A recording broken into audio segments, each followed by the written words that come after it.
আমি এমন একটা বিধানসভা থেকে আসছি যে বিধানসভাটা রাস্তার এপারে কলকাতা, যার উল্টো দিকে রাস্তাটা হচ্ছে বরানগর। স্যার, আমি এই বিধানসভায় ঘুরে মানুষের কাছে প্রচার করে আমি যেটা দেখতে পেলাম যে কলকাতা পিনকোড, কলকাতা অ্যাড্রেস এবং কলকাতা লাগোয়া হওয়া সত্ত্বেও অত্যন্ত দুরবস্থার মধ্যে দিয়ে একটা বিধানসভা অঞ্চল পুরো রয়েছে।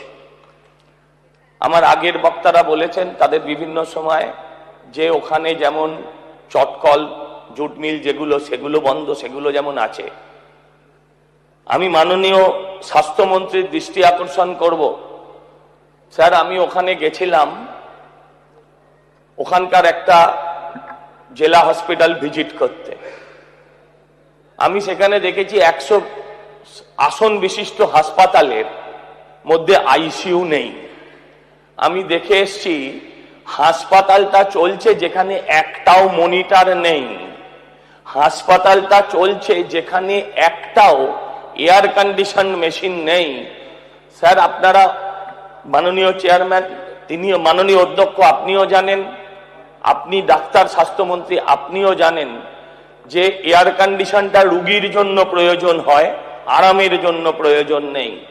অত্যন্ত দুরবস্থার মধ্যে দিয়ে একটা হাসপাতাল চলছে। একটা নাগরিক সামান্যতম পরিষেবা পুরো বরানগর জুড়ে আপনি যদি বলেন স্যার কোথাও কিচ্ছু নেই। গত কয়েকদিন আগে যে প্রবল বৃষ্টি হয়, সেই বৃষ্টিতে বরানগর 1 হাঁটু জলে ডুবেছিল এবং আমি বলছি আজকে 4 দিন বাদেও সেখানে কিন্তু জল সম্পূর্ণভাবে নেমে যায়নি।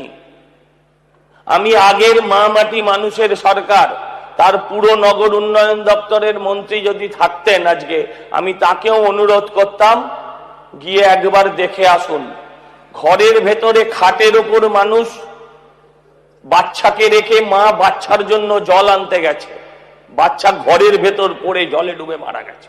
এটা স্যার আপনার কলকাতা শহরের যারা মা মাটি মানুষের কথা বলতো, তাই তারা আজকে শূন্য হয়ে গেছে। স্যার, আগের এমএলএ গামলা বলে পালিয়ে গেছেন, কিন্তু স্যার আমি মানুষের দরজায় দরজায় ঘুরে মানুষের কাছে হাত জোর করে বলেছি এই অবস্থার পরিবর্তন হবে। আমি আপনাদের কাছে অনুরোধ করব, আপনারা এই বিষয়ে দৃষ্টি আকর্ষণ করুন, আপনি ব্যবস্থা নিন এবং এই অবস্থা থেকে বরানগরবাসীকে শুধু নয় রাজ্যবাসীকে মুক্ত করুন। সমস্যা হচ্ছে পাশে সাগর দত্ত বলে একটা মেডিকেল কলেজ আছে স্যার, সেই সাগর দত্ত মেডিকেল কলেজের গেটের ওপরে লিখে দেওয়া হয়েছে সুপার স্পেশালিটি। গেটগুলো দেখলে মনে হবে বিরাট কোনো আপনি হাসপাতালে ঢুকছেন, কিন্তু যত ঢুকবেন তত বুঝতে পারবেন এটা একটা মৃত্যুপুরী, কারণ ভেতরে অধিকাংশ ডিপার্টমেন্ট নেই। একটা সুপার স্পেশালিটি হাসপাতাল চলছে, যে হাসপাতালের ভেতরে সিটি স্ক্যান, এমআরআই জাতীয় মেশিনগুলোও নেই। আপনারা বলুন, এই হলো আমার মামাটি মানুষের সরকার। স্বাস্থ্যমন্ত্রী ছিলেন আমাদের আগের, যারা 4 বার করে মাননীয়া মাননীয়া করতেন, আমি তার নাম এখানে উচ্চারণ করব না, সেই তিনি ছিলেন স্বাস্থ্যমন্ত্রী। এই অবস্থা থেকে বাংলার মানুষকে আপনারা মুক্ত করুন। বাংলার মানুষ আমাদের ম্যান্ডেট দিয়েছেন, আমরা দরজায় দরজায় ঘুরেছি। আমার খুব ইচ্ছে ছিল নগর উন্নয়ন মন্ত্রী যদি থাকতেন তাকে একবার নিয়ে ঘোরাতাম অটোয় করে, কোমরের হাড় যদি বেঁকে না যেত অর্ধেক বরানগর ঘুরলে, তাহলে আমি এখানে আর আসা বন্ধ করে দেব। আমি মাননীয় বর্তমান নগর উন্নয়ন মন্ত্রীর কাছে আবেদন করব, তার দৃষ্টি আকর্ষণ করব, এই ব্যবস্থার থেকে পশ্চিমবঙ্গকে মুক্ত করুন। আমার বরানগর শুধু নয়, আমার সারা বাংলার এই একই অবস্থা চলছে। আইন শৃঙ্খলার কথা আমাদের রাজ্যপালের ভাষণের উপর আমরা বলছি আজকে আলোচনা করছি। রাজ্যপাল স্যার বলেছেন আইন শৃঙ্খলার কথা, কিন্তু এতদিন আমরা আইন শৃঙ্খলা দেখিনি। স্যার, আমি যেখান থেকে আসছি তার পাশের জায়গাটাই হচ্ছে পানিহাটি। সেই পানিহাটি জায়গাটা আজকে সারা ভারতবর্ষের মানুষের কাছে পরিচিত। কিসের জন্য? অভয়ার নামে পরিচিত। অভয়ার বাড়ি সেখানে ছিল। অভয়াকে যারা তার বাড়িকে, তার বাড়ির লোকেদের মৃতদেহ দেখতে দেননি, তার মা, তিনি আজকে আমাদের সদনের একজন সদস্য হয়েছেন। এমপি মন্ত্রী হবার জন্য লালবাতি নিয়ে ঘোরার জন্য নয়, মেয়ের বিচার চাইবার জন্য। আমি ধন্যবাদ জানাই আমার সরকারকে, তারা এই ফাইল নতুন করে খুলেছেন। আমি দাবি করি অনতি বিলম্বে ওখানকার প্রাক্তন এমএলএ যিনি ছিলেন তাকে কাস্টডিতে নেওয়া হোক এবং তার বিচার যথোপযুক্ত হোক, কারণ ইতিমধ্যেই অর্ধেক প্রমাণ অভয়ার সাথে পুড়ে গেছে। স্যার, আমি অনুরোধ করব, আইন শৃঙ্খলা মানে শুধু অভয়া নয়, অভয়া থেকে তামান্না থেকে শুরু করে সারা পশ্চিমবঙ্গে যত আপনারা, আমাদের সরকার, সেদিন রাজ্যপাল মহোদয় বলেছেন যে আমাদের সরকার তিনি ব্যবস্থা করবেন মহিলাদের জন্য দুর্গা স্কোয়াড তৈরি করে এবং থানায় থানায় মহিলা ডেস্ক। আমি আবেদন করব আপনাদের কাছে, আমি আবেদন করব পুলিশ মন্ত্রী তথা মুখ্যমন্ত্রীর কাছে, ইমিডিয়েট গতকাল বাজেটে সেটা আমরা পেয়েছি, সেটা যত সম্ভব তাড়াতাড়ি করে দেওয়া হোক। স্যার, 8 লক্ষ কোটি টাকার দেনা আমার সারা পশ্চিমবঙ্গের মানুষের প্রত্যেকের মাথার উপরে, আপনি যিনি মুখ্যমন্ত্রী আছেন তারও উপরে আছে, আমাদেরও প্রত্যেকের উপর আছে।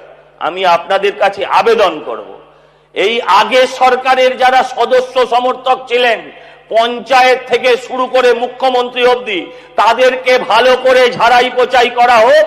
আমি দায়িত্ব নিয়ে বলছি, পশ্চিমবঙ্গের এই 8 লক্ষ কোটি দেনা 1 সপ্তাহের মধ্যে মিটে যাবে, 1 সপ্তাহের মধ্যে মিটে যাবে। দলের মধ্যেই তাদের আওয়াজ উঠেছে যে ওরা চোর, এ বলছে ওকে চোর, ও বলছে ওকে চোর। আমি আবেদন করব মাননীয় স্পিকার স্যারের কাছে যে ওনাদের একটু চেয়ারটা আলাদা করে দেওয়া হোক, কোনটা কালীঘাট তৃণমূল আর কোনটা নিমতলা ঘাট তৃণমূল সেটা আলাদা করে দিলে আমাদেরও তাদের সমালোচনা করার সময় সুবিধে হবে কোন দিকে আঙুল তুলব। আমি বলছি, আমি সরকারকে ধন্যবাদ জানাই। আগের সরকার মা মাটি মানুষ বলে মাকে মাটিতে মিশিয়ে দিয়েছে, আর আমার সরকার ঘোষণা করেছে যে আগামী বর্ষের মধ্যে, আগামী নতুন বাজেটের আগে 1 লক্ষ বেকার যুবকের চাকরি হবে এবং তার সঙ্গে 50,000 শিক্ষকের চাকরি হবে। আমি তাদের প্রণাম জানাই। আমি ঘুরেছি স্যার, আমি ওখানকার বরানগরের এলাকায় এলাকায় ঘুরেছি। আমি বিশ্বাস করি এই সমস্যা শুধু বরানগরের নয়, প্রত্যেকটা যতজন বিধায়ক আছেন যে কোনো দলের হতে পারেন, আমি বলছি স্যার, কিছু না হলে বরানগর অঞ্চলে 25খানা স্কুল বন্ধ হয়ে আছে, 25টা স্কুল, শতবর্ষ পেরোনো স্কুল বন্ধ হয়ে আছে। আর যে স্কুলগুলো আছে তার অধিকাংশ ঢুকছে, পাড়ায় পাড়ায় ইংরেজি মিডিয়াম স্কুল গড়ে উঠেছে। স্যার, আমি চাই, ইংরেজি মিডিয়াম নিয়ে আমার কোনো বক্তব্য নেই, প্রাইভেট স্কুলে ছেলে মেয়েদের শিক্ষা দেওয়ার মতন অর্থনৈতিক অবস্থা পশ্চিমবঙ্গের মানুষের আজকে নেই।